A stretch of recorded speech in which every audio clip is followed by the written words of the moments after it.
Hello, magandang araw mga farmland. Nandito po ako sa property located po sa Barangay Anglas po ng Cavinti, Laguna.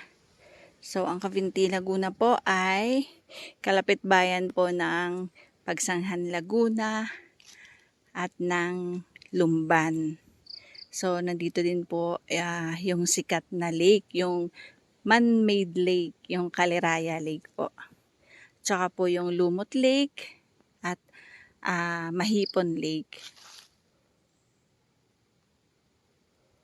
Nandito po yung mga sikat na resort. Pwede po ditong mag-camping site, jet ski.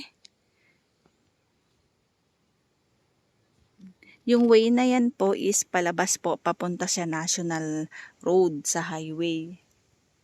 Yan. Ang layo po nito doon ay mga estimated po 300 meters away from National Road. So yan po ay palabas. And then itong way naman po na ito is papasok pa po dito sa barangay din po ng Anglas or papunta po ng Nakulu Falls.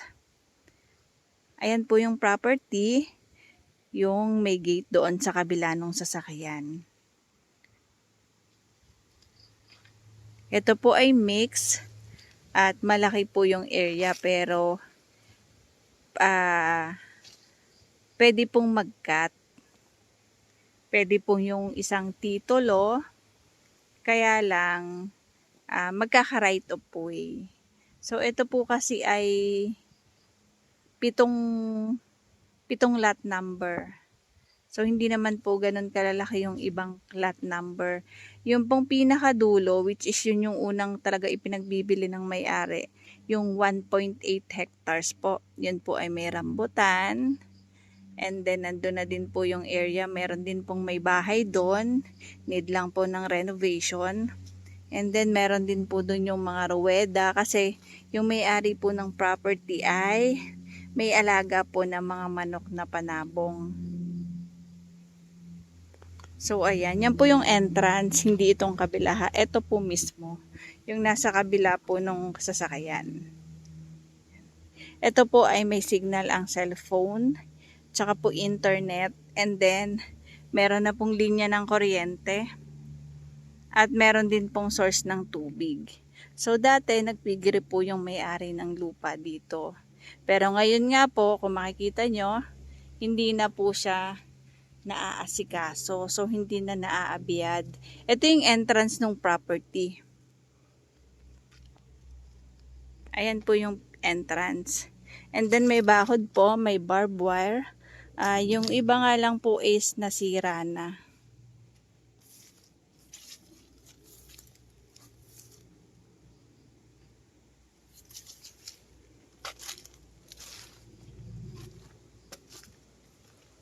Ayan, papasok po dun ang property.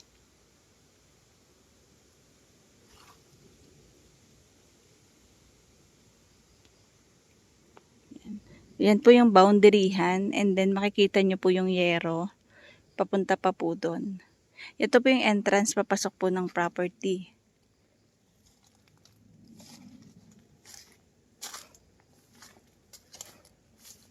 Dito po magbibigay ng right of way yung may-ari ng lupa in case po na hindi po mabibili lahat.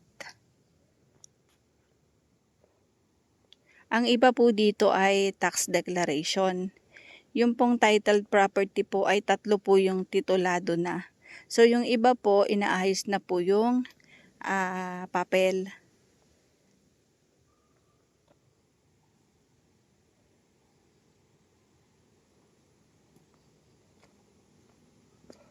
Ito pong front na ito ay meron pong sukat na 6,000 square meter. Tapos meron pong dun sa likod, meron pong mga almost 900 square meter. Dalawa po yung maliit na lote. Kaya lang, ang gusto po ng may-ari ng lupa is yung buong likod is mabenta. Yun yung mabenta niya. And then, kung kakayanin daw po ng buyer, yung hanggang dito sa bukana ng property, willing naman siya. Willing siya to negotiate. Yung area po na ito ay marami pong niyog. And then yung pong likod, yung titled property sa dulo, yun po ay 1.8 hectares po. Titulado po yun. So clean title yon, nakapangalan po kay sir at buhay po yung nakapangalan sa titulo. So kung mapapansin nyo dyan sa area na yan, meron na siyang bakod. Hindi na maipa-develop ito ni sir kasi gusto na niyang magbenta. Nagli-liquidate na siya ng kanyang mga properties. Ito din po yung may-ari ng lupa dyan sa Kabanbanan po sa may Terra Nova Homes.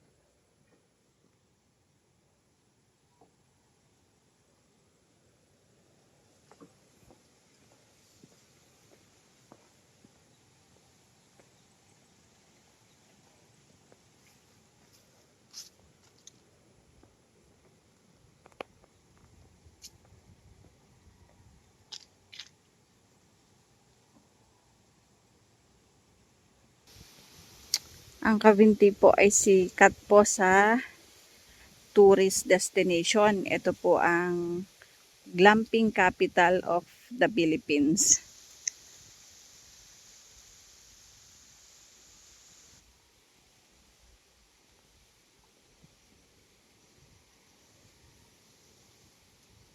Nandito din po yung Cavinti Falls. Malapit lang din po dito, mga ilang kilometers lang po. Ayun po yung dati na kung tawagin ay Fagsanghan Falls.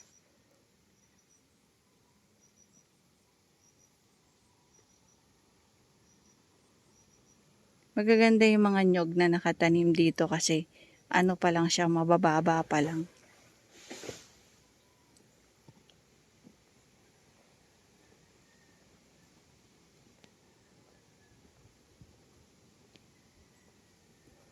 May mga fruit bearing po dito.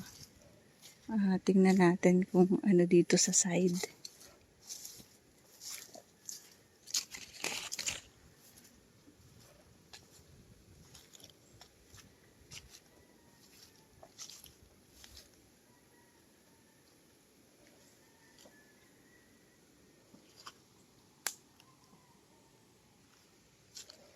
Seller ay may mga alaga pong manok.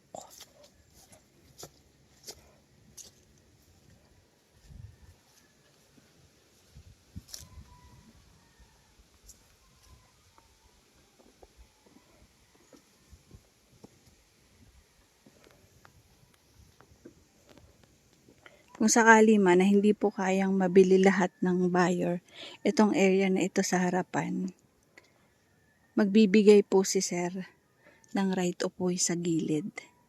So, pwede daw pong pa-document. Kung gusto nyo i-titled ang right of way, pwede naman po. So, yung part na ipinagbibili ni sir is hanggang dyan sa may bahay. Pero sabi ko nga po, kung willing pong kunin lahat ito ng buyer, okay lang naman kay sir.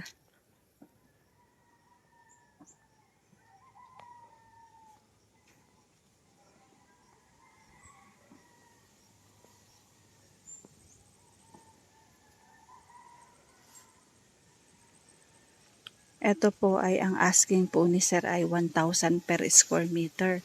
Pero negotiable. Madali pong kausap kung saan daw po kayo magkakasundo. Willing to negotiate po siya. Kasi natanda na din si sir and then soon magre-retired na siya. Pero dito din, gusto niya mag-retired is dito din. May lupa pa naman siya isa doon sa kabila. So dito lang din siya. Ito nga lang po, kaya po pinagbibili na niya. Need kasi niya ng funds. And then malaki din. Tapos hindi na po naaasikaso kung makikita nyo naman, di ba? Oh. So ito lang yung nagagalawa, ng ibang area po ay hindi na.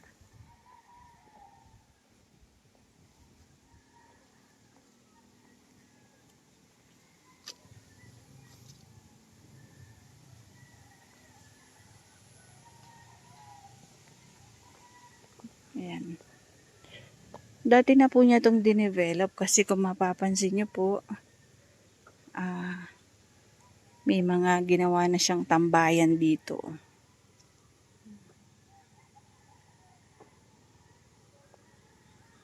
Yan dati nagpigiri siya dyan. Yan. So, matagal-tagal na makeover po ito. Kasi kung makikita nyo, masukal. And then, yung bahay, nag-start na nga po yan. Pinaparenovate na niya. Ang ibang part po dyan ay kahoy. So, mas gusto kasi ni Sir ang kahoy. Ang ganda po dito mga ka-farmland kasi sobrang lamig ng simoy ng hangin. Hindi siya mainit. Then, tas ang daming puno, madaming niyog, madaming mangga. Meron silang mga fruit bearing kaya lang napabayaan na. So, punta tayo kung saan dun sa rambutanan, yung dulo, yung ipinagbibili na property sa ako po. Yun po yung pinakadulo. Yun po yung titled property.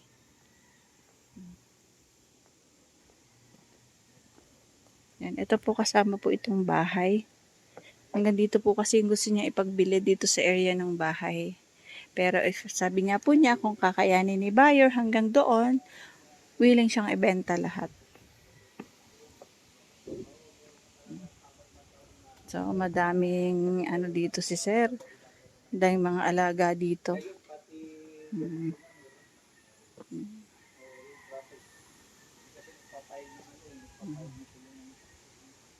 Yan, ayan yung bahay. So, yan ay nakaangat. Kasi kahoy yung niya. May pundasyon sa kahoy yung kanyang flooring. Yan. Ayan, ito po, kailangan nga po ng linis. So, hindi na po ito napupuntahan ni Sir.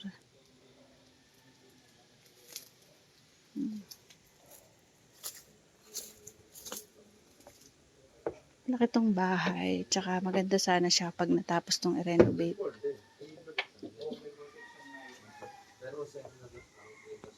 Tayo dun sa alin yung farm na yung 1.8.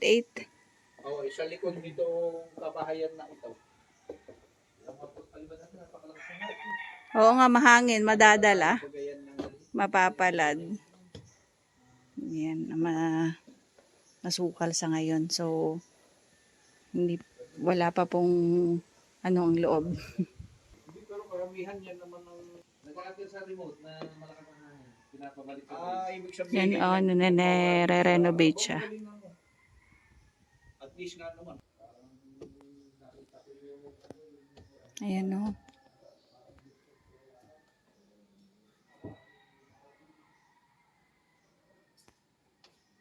Pinukbok na.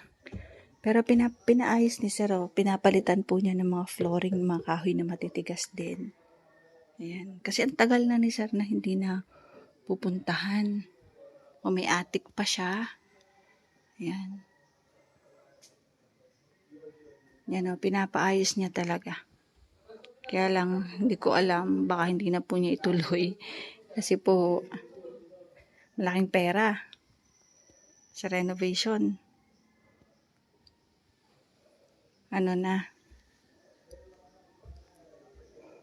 Kung sino man ang makakabili, baka siya na po magpatuloy magpa-renovate.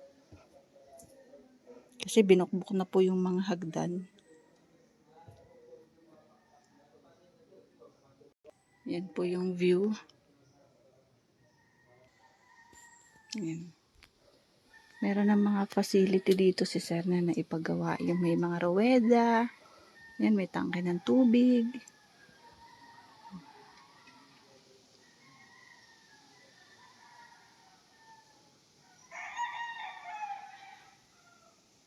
Dito po ako sa second floor. Sa terrace po dito sa taas. So, nandyan po yung rambutanan. Sana may maabutan pa kami rambutan. Joke. Mukha rambutan kasi si Ka-Farmland TV.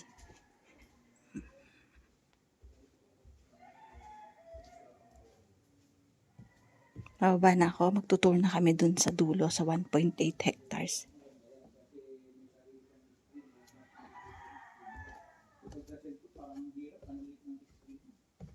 Kapag kayo kasagsagan ng araw, hindi para makikipagsilpan ka lang. Ang hirap pa makita. Kasi yung lipad, hindi na lang ito kasi mahirap, ang layo eh. Kasi yung mga pera ng kliyente, yung mga tinatapos. So mga farmland, yan po ay may kanal doon sa gilid. No need ka problema kung saan ang punta ng mga tubig.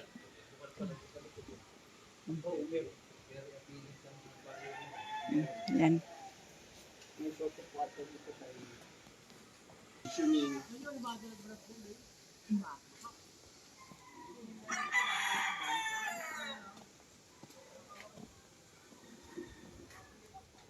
Yan.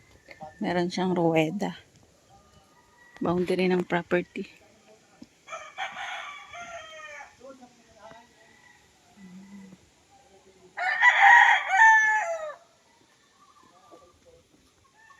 Ruweda yan, kumari ang tawag. Ito ang ruweda. Bitawan daw ng kanilang mga alaga. So yan, may source ng tubig.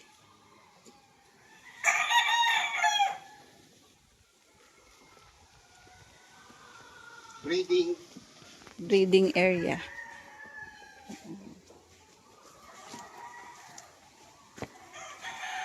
Breeding area nila ito. Bahay pa ulit. Ito yung tank nila, water tank. Kawayan. Ito yung bang-bang. May isa pang bahay. Boundary. Itong rambutanan, more or less, nasa mga 70 to 80. 70 to 80 puno. Hmm. Yan, ito po rambutanan, 70 to 80. More or less.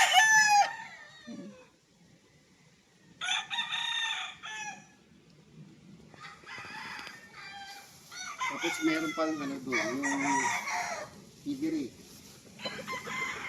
Nakakala ko sir yung nasa side doon. Dating yung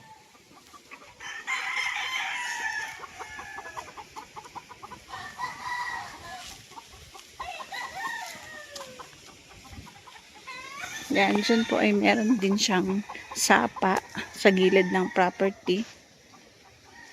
Yan, kung maririnig yung lagaslas ng tubig. May linya dito ng kuryente.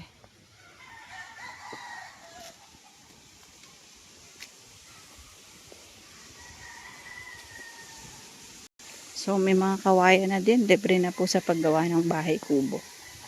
Lamig, presko ng hangin, grabe. Sarap.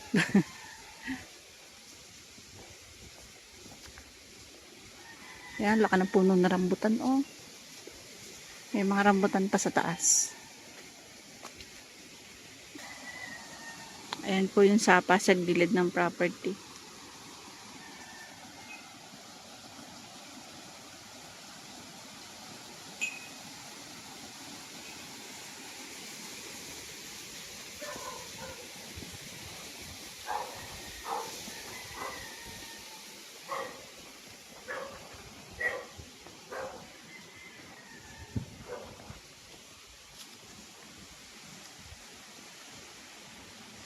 Yan mga rambutan. Tapos may guyabano din. Tapos ito yung area ng dati nilang piggery.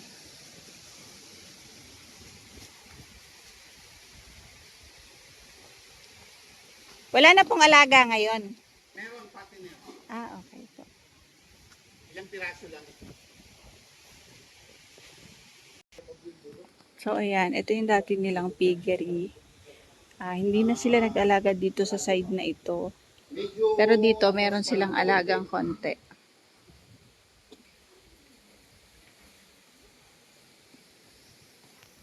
Ayan. Ang property ay hanggang doon pa. Oo. Eh kaso na biglang bumaba yung presyo ng ano eh. Parang ayun yata yung bakod. Ayan, sir, oh. Hmm. Yan, pa ganun. Boundaryhan po yung ilog. Ano, sir, yung sapa? Ah? Boundary yung sapa. Hanggang doon pa.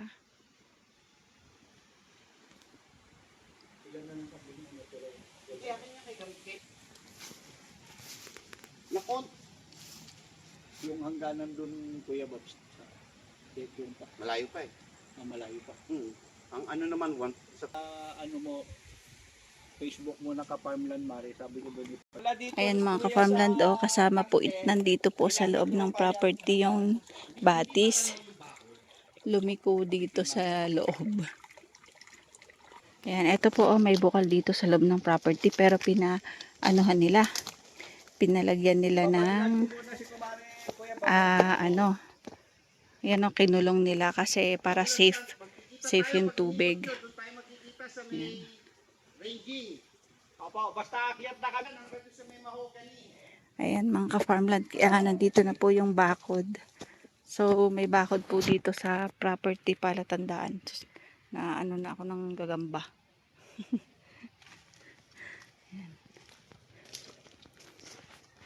Ayan po yung boundaryhan, yung bakod. Pag ganon, libot pala ito ng bakod, kaya lang nasira na. Kaya lang makikita na yun yung bakod kasi merong pader.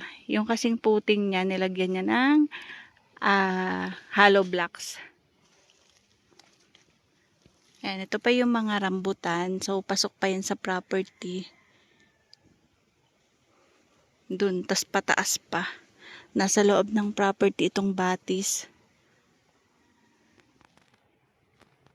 Ayan mga ka-farmland, yan po yung batis dito sa gitna ng property. So dito po siya dumaan, dito humili sa may 1.8 hectares po. Ang daming mga tubuan na nyug. So ayan, yan pong bukal na yan is konektado po papunta sa may bahay. Yan po ay de kuryente. So may makina po para humigo papunta doon sa piggery or doon sa farm. Dito, Kuya, pwede kami lumusot dito. Well, nasa sa inyo. Kasi ako, medyo lagam sa asi. Sige. Dito, tagpuin mo na lang Doon kami. tayo magkakatagpo sa may... Ayan. Nililibot po namin itong 1.8 hectares dito.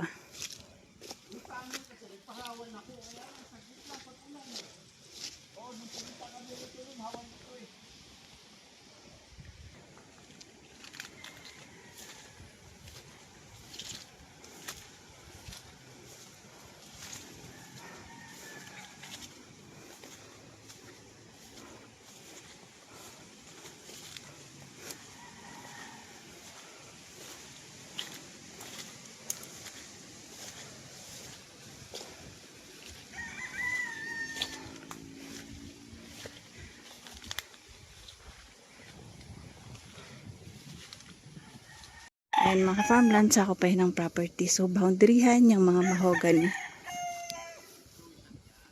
Inuulit ko, ito po ay 18,000 square meter or 1.8 hectares.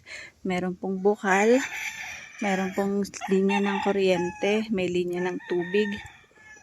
Flat and slope ang property at located po dito sa Anglas, Cavinti, Laguna. Meron pong bahay, need lang po ng renovation.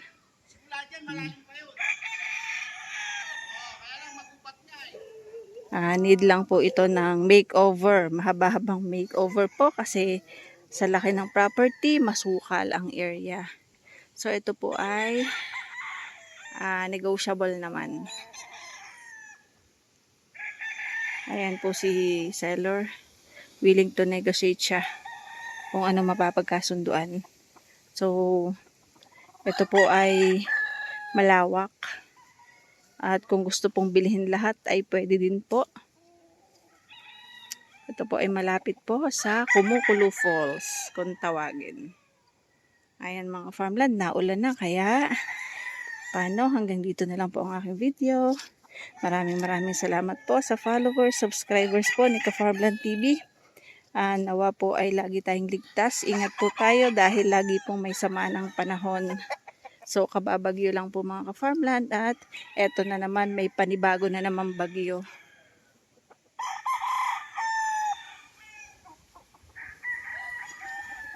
Bye-bye po. God bless.